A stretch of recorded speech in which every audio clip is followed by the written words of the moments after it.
주님 나라 임하시고 뜻이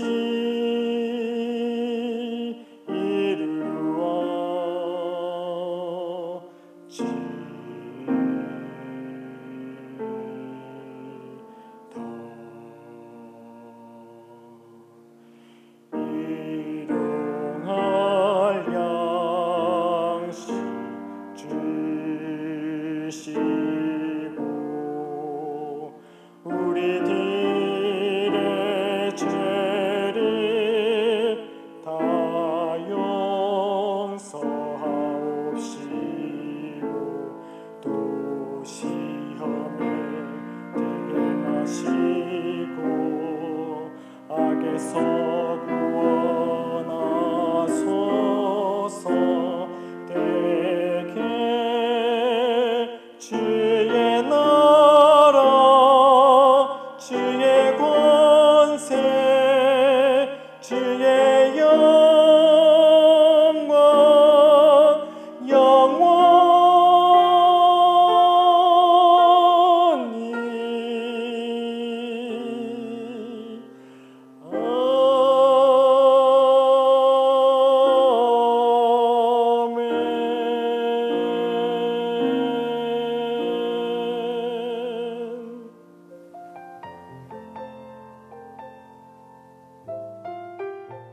하늘에 계신 아버지, 힘들고 어려운 일상들이 연일 계속됩니다. 하지만 저희는 주님의 손길이 늘 필요합니다. 저희를 지켜주시고 인도하여 주시옵소서. 이 순간도 저희 교우님들 가운데 혹 코로나19나 다른 질병으로 고통당하시는 분들 계시면 그 병상을 늘 지켜주시고 속히 회복하고 모든 병마에서 일으켜 주시옵소서. 속히 이 질병의 그늘이 종식되고 거두어질 수 있도록 도와주시옵소서. 또 이 일을 위해 애쓰는 의료진들과 관계하는 모든 분들에게 힘과 용기를 주시옵소서. 주님의 재림의 징조들이 하나둘씩 이루어질 때 머리를 들고 때를 분별하여 주님의 재림을 고대하는 모든 성도들이 되게 하여 주시옵소서. 특별히 이번에 주님의 말씀을 더 깊이 배우고 들을 수 있는 사경의 시간을 주셔서 감사합니다. 얼굴을 마주하고 들을 수 없지만 주님 저희에게 주시고자 하시는 기별들을 말씀하여 주시고 저희가 주의 말씀을 기쁨으로 받게 하여 주시고 깨달아 저희들의 삶에 그리스도를 드러내는 참된 그리스도인들이 되게 하여 주시옵소서. 말씀을 전하시는 한 목사님께 능력을 더하시고 성령으로 옷 입혀 주시옵소서. 또 목사님의 사역에 늘 같이 하여 주셔서 영육간에 강건하게 하여 주시고 힘차게 이 모든 복음을 전하시는데 부족함이 없는 귀한 종이 되게 하여 주시옵소서. 또 저희 교회를 오래전에 이곳에 세우셨사오니 이 교회를 통해 더 밝은 빛으로 죽어가는 영혼들에게 비추게 하여 주시고 영혼들을 살리고 구원하는 길로 인도하는 귀한 주님의 등대가 되게 하여 주시옵소서. 이 한 주간 또 말씀의 잔치에 사단이 틈타지 않게 하여 주시고 귀한 성회가 되게 하여 주시옵소서. 이 모든 말씀을 사랑이 많으신 예수님의 이름으로 간절히 기도드립니다. 아멘.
안녕하십니까? 워싱턴 스펜서빌 교회 교우 여러분, 주기도문 세 번째 시간입니다.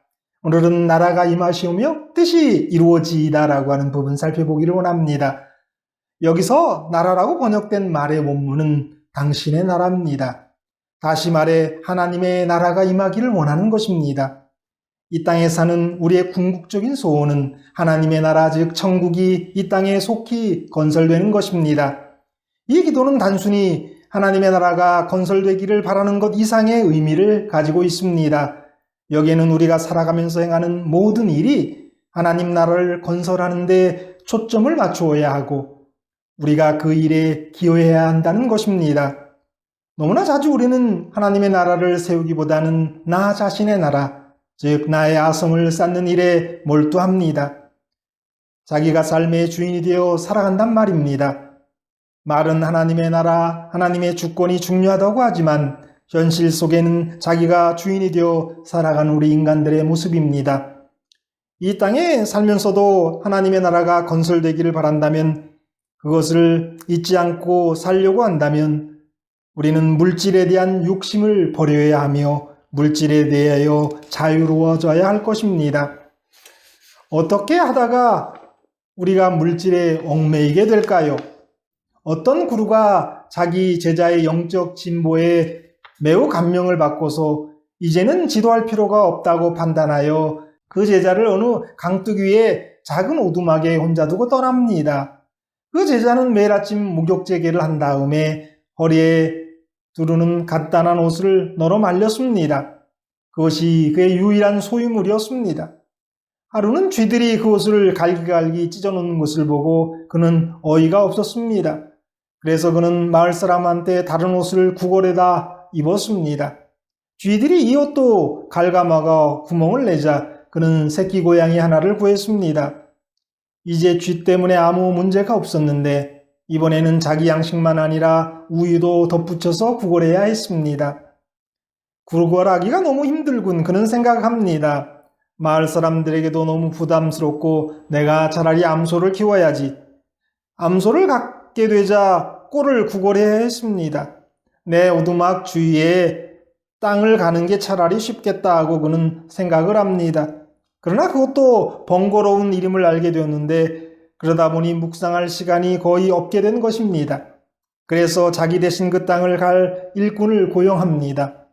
이제 그 일꾼들을 감독하는 일이 또 고역이 되자 자기와 더불어 일을 나누어서 할 부인을 만들어 결혼을 합니다. 멀지 않아서 그는 그 마을에서 제일 가는 부자 가운데 하나가 되었습니다. 몇 해 후에 구루가 그곳에 들리게 되자 한때 오두막 하나밖에 없던 그 자리에 궁궐 같은 집이 서 있는 것을 보고 깜짝 놀랍니다. 그는 하인 한 사람에게 말합니다. 이곳에 내 제자 하나가 살던 곳이 아닌가요? 그가 대답을 듣기 전에 그 제자가 직접 나타났습니다. 여보게 이게 다 어찌 된 일인가? 그 구루가 물었습니다. 믿어지지 않으실 겁니다, 선생님. 하고 그는 말합니다. 하지만 달리 제 옷을 간직할 수 있는 방법이 없었습니다. 우리가 세상에 물질에 얽매이는 이유는 다 이와 같습니다. 아주 단순한 것들이에요. 그걸 지키기 위해서 우리는 세상에 얽매이게 되는 거죠.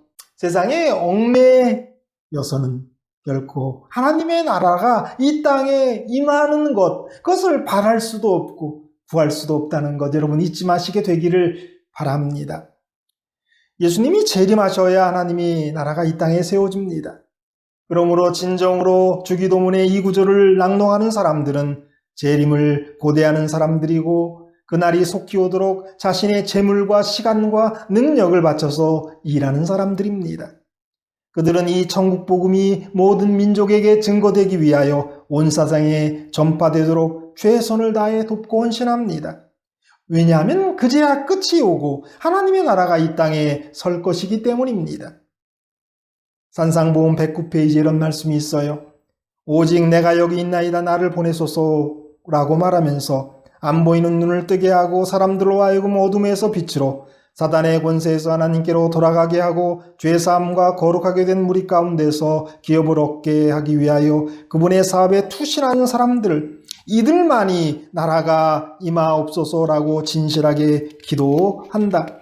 마가복음 1장 35절 말씀이에요. 새벽 아직도 밝기 전에 예수께서 일어나 나가 한적한 곳으로 가서 거기서 기도하시더니 왜 우리가 또 이 말씀을 전하는 제가 가리킬 말이 없고 전도를 잘하지 못할까요? 왜 능력이 없을까요? 그것은 기도가 없기 때문입니다. 왜 우리를 찾는 사람이 없을까요? 왜 우리에게 하늘에 대해 혹은 예수님에 대해 혹은 안식일 기별에 대해 듣고자 하는 사람이 없을까요? 그것도 기도가 부족하기 때문입니다. 예수님이 보이지 않아서 그분을 찾기를 원한다면 한적한 곳 그의 기도의 동산으로 찾으러 가야 했습니다. 시몬과 다른 제자가 예수님을 모셔오기 위해서 그분이 계신 곳으로 갔습니다. 그리고 그곳 즉 예수님의 기도의 처에서 예수님을 만났습니다. 우리가 영적으로 힘이 없고 능력이 없는 것은 단지 하나의 이유 때문입니다. 기도하지 않기 때문입니다. 우리에게 거기서가 없기 때문입니다. 거기서 즉 미명 한적한 곳 바로 그곳이 없기 때문입니다. 이 35절과 39절 사이에서 우리는 거기서라는 단어를 두 번이나 보게 됩니다. 우리에게는 거기서가 필요합니다. 바로 기도하는 거기서가 필요합니다. 38절 말씀이에요. 이르시되 우리가 다른 가까운 마을들로 가자. 거기서도 전도하리니 내가 이를 위하여 왔노라 하시고 우리에게 거기서의 시간 즉 기도하는 거기서가 없기 때문에 우리에게는 또 다른 거기 즉 전도해야 할 거기가 없는 것입니다. 예수님은 거기가 있으셨습니다. 기도하는 거기와 전도하는 거기가 있었습니다. 우리가 말로는 전도해야 할 곳이 너무 많이 있다고 말합니다. 사실 우리가 보기에도 전도해야 할 거기서는 많이 있습니다. 그러나 사실 진짜로 전도하는 거기는 없습니다. 전도해야 할 거기서는 많이 있다고 하는데 전도하는 거기서는 없는 것입니다. 왜 그럴까요? 기도하는 거기서가 없을 때에는 전도해야 할 거기서가 아무리 많다 해도 아무 소용이 없습니다. 왜냐하면 전도하는 거기서는 기도하는 거기서가 있어야만 가능하기 때문입니다. 실제적인 이야기를 해볼까요? 제자들이 예수님을 찾으러 왔을 때 예수님은 거기서 기도하고 계셨습니다. 오늘날 우리도 누군가 우리를 찾아오고 방문하였을 때 우리가 기도하고 있었을 때가 얼마나 있었습니까? 전화가 올 때 기도하고 있었던 때가 몇 번이나 됩니까? 우리에게는 그러한 경험이 필요한 것입니다. 예수님께서는 33년 반을 사셨습니다. 그리고 그의 삶 가운데 모든 사람을 위해서 일하신 기간은 3년 반밖에 되지 않습니다. 그러한 짧은 생애를 사시면서도 하나님이 하라고 주신 일을 이루어 하나님께 영광 돌리셨다라고 예수님은 말씀하셨습니다. 요한복음 17장 4절 말씀이에요. 아버지께서 내게 하라고 주신 일을 내가 이루어 아버지를 이 세상에서 영화롭게 하였사오니 또한 그분께서 운명하시면서 다 이뤘다고 말씀하셨습니다. 어떻게 그러한 삶을 사실 수 있으셨을까요? 그것은 그분께서 늘 기도의 생애를 사셨기 때문에 가능하였던 것입니다. 여튼 그렇습니다. 우리는 여지껏 수백 번 주기도문으로 기도를 드려왔을 것입니다. 아니 수천 번 그 이상 기도드렸을 것입니다. 그러나 우리의 기도가 진실하지 않았던 적이 너무 많이 있는 것입니다. 우리는 전도하지 않으면서 나라가 임하옵소서라고 기도해왔던 것입니다. 기도하는 거기서 이것이 바로 나라가 임하옵소서라고 기도할 수 있는 유일한 방법입니다. 진실되게 말입니다. 하나님의 뜻이 하늘에서 이루어진 것은 분명합니다. 하나님의 뜻이 하늘에서 이루어졌듯이 땅에서도 어서 속히 이루어지게 하옵소서. 이 탄원에 대한 오리겐의 설명은 다음과 같습니다.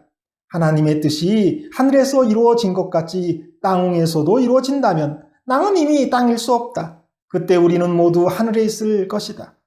바로 하늘은 땅으로 내려오고 땅은 하늘이 되는 것입니다. 그때 하나님의 모든 뜻이 이루어지는 것입니다.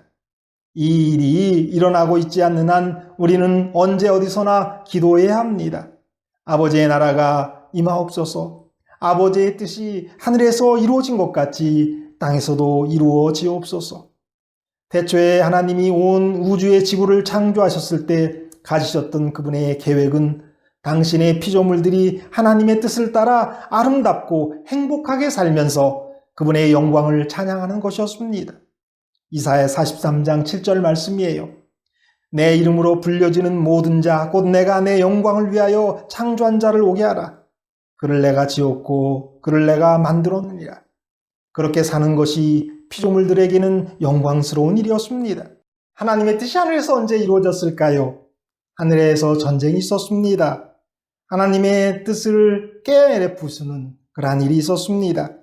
루스벨이 하나님께 반역의 길을 들었을 때 하늘은 혼란으로 가득 찼습니다. 믿음으로 하나님을 거룩한 분으로 인정하고 따르는 무리들, 그들도 다 이해할 수 없었지만 하나님의 공의와 사랑을 믿고 있었습니다. 그러나 다른 한편 루스벨을 따르는 천사들은 그것을 인정할 수가 없었습니다.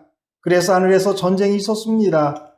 물론 그 전쟁은 총과 칼을 쓰는 그런 전쟁은 아니었습니다. 믿음이냐 불신이냐의 전쟁이었습니다. 하나님을 높이나 자기를 높이느냐의 싸움이었습니다. 그래서 루스벨과 그의 사자들은 세 번째 하늘인 하나님의 보좌에서 쫓겨났습니다. 그때까지는 사단의 무리들이 우주의 하늘에서 활동할 수 있었습니다. 계속해서 우주의 하늘에서 하나님을 참소했습니다. 그러다가 예수님께서 십자가에 돌아가심으로 말미암아 그들은 우주의 하늘에서 쫓겨나게 됩니다. 하나님의 뜻은 단계적으로 이루어지고 있습니다. 첫 번째는 세 번째 하늘, 즉 하나님이 계신 하늘에서 하나님의 뜻이 이루어졌습니다.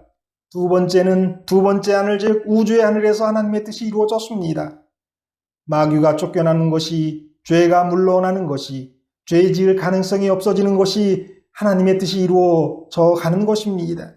우주에 사는 거민들은 십자가의 사건을 보고 그들은 더 이상 사단의 말을 듣지 않기로 선택합니다. 그래서 바로 둘째 하늘에서도 하나님의 뜻이 이루어진 것입니다. 그렇게 하나님의 뜻이 하늘에서 이루어진 것처럼 땅에서도 하나님의 뜻이 이루어지기를 원하는 것이 뜻이 하늘에서 이루어진 것 같이 땅에서도 이루어지리라고 기도하는 내용에 들어있는 것입니다. 그런데 그렇게 하나님의 뜻이 이루어지기 위해서는 성육신과 십자가의 희생이 필요했던 것입니다. 그분의 사랑과 그분의 공의를 이루기 위해서 성자 되신 하나님이 이 땅에 오셔서 그 모든 죄를 감당할 필요가 있었던 것입니다. 그러면서 사단을 쫓아내시는 거죠. 예수님께서 이 땅에 다시 오실 때 이 지구상에 갇혀 있는 사단 마귀를 영원히 멸하심으로 하나님의 뜻이 이루어질 것입니다. 하나님의 나라가 임하게 될 것입니다. 그때까지 우리는 계속해서 기도해야 합니다. 나라가 임하기를, 하나님의 뜻이 이루어지기를 말입니다. 땅에서 이루어지는 부분은 3층 하늘의 관점에서 본다면 첫째 하늘, 즉 이 지구에서 이루어지는 것입니다. 이 내용을 기도하고 있지만 우리들은 바라지는 않습니다. 어쩌면 우리는 사탄의 세상에서 더 살기를, 더 죄를 지며 살기를 바라고 있는지 모릅니다. 그러나 우리의 뜻과 상관없이 하나님의 뜻은 땅에서도 분명 이루어질 것입니다. 산상보음 110페이지의 말씀이에요. 뜻이 하늘에서 이룬 것 같이 땅에서도 이루어지다라고 간구하는 것은 이 땅에서 악의 통치가 끝나고 죄가 영원히 소멸되고 의의 나라가 건설되게 해달라는 기도이다. 그때는 하늘에서처럼 땅에서도 모든 선을 기뻐하는 일이 일어날 것이다. 앤드루 머레이는 말하기를 하나님의 자녀들이 범하는 가장 큰 잘못은 하나님의 뜻을 알 수 없다고 생각하는 것이다. 서로 그의 뜻을 알 수 있다고 생각해도 충분한 시간을 내서 그 뜻을 발견하는 수고를 하지 않는 것이다. 하나님의 뜻은 사실 우리가 다 생각할 수 없을 만큼 큰 부분입니다. 그러나 우리의 삶 가운데서도 하나님의 뜻은 있습니다. 데살로니가전서 4장 3절, 하나님의 뜻은 이것이니 너희의 거룩함이라. 우리가 거룩하게 되는 것이 하나님의 뜻이라고 하였습니다. 우리가 하나님의 특성을 닮아서 거룩하게 되는 것, 그것이 하나님의 뜻입니다. 데살로니가전서 5장 16절에서 17절이에요. 항상 기뻐하라, 쉬지 말고 기도하라, 범사에 감사하라. 이것이 그리스도 예수 안에서 너희를 향한 하나님의 뜻이니라. 사람이 기뻐하고 기도하고 감사하는 것은 영적으로 부유하게 사는 방법입니다. 그리고 그것이 하나님의 뜻입니다. 요한복음 6장 40절이에요. 내 아버지의 뜻은 아들을 보고 믿는 자마다 영생을 얻는 이것이니, 하나님의 뜻은 죄인들이 회개하여 구원을 얻는 것입니다. 베드로전서 3장 17절이에요. 선을 행함으로 고난받는 것이 하나님의 뜻일진데 악을 행함으로 고난받는 것보다 나으니라. 하나님의 뜻은 우리가 고난을 당하는 것도 포함하고 있습니다.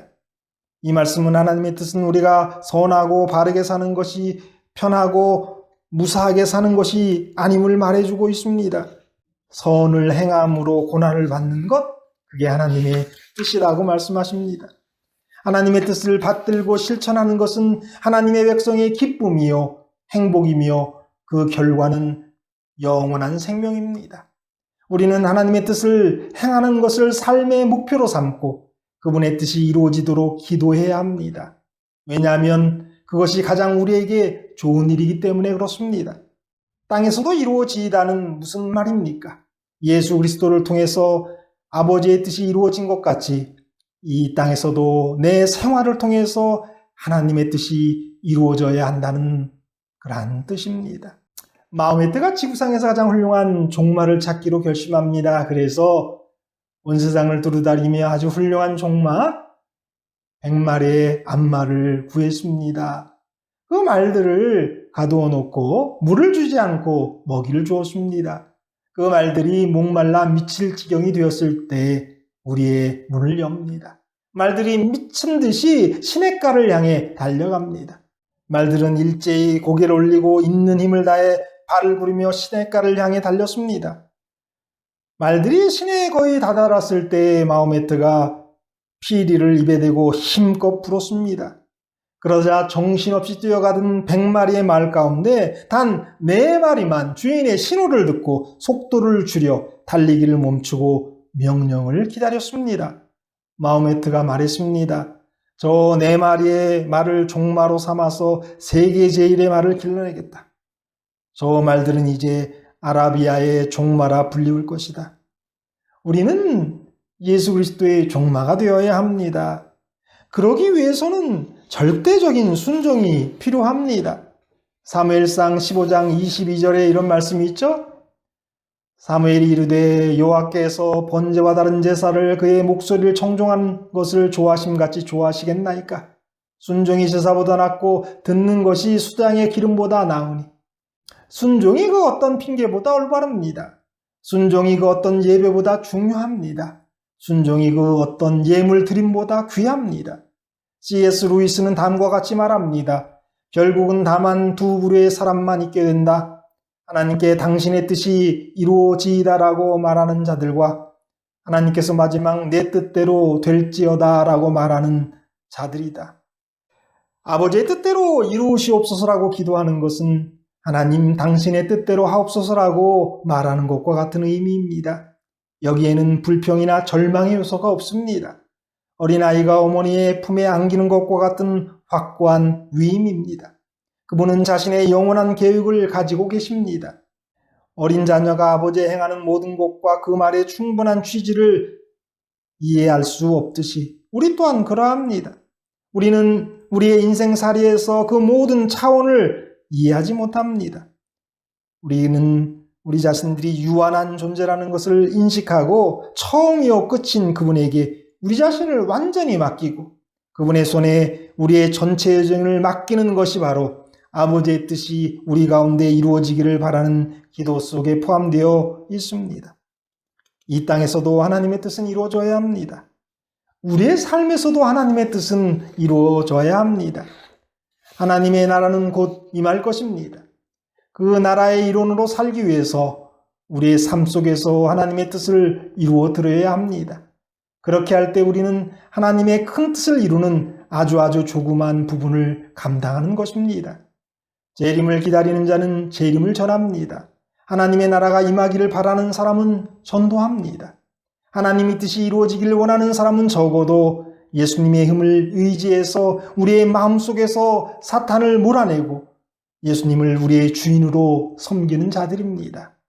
기도하면서 전도하면서 순종하면서 그분의 나라를 고대하시는 모든 분들 되시기를 바라면서 오늘 말씀 마치겠습니다.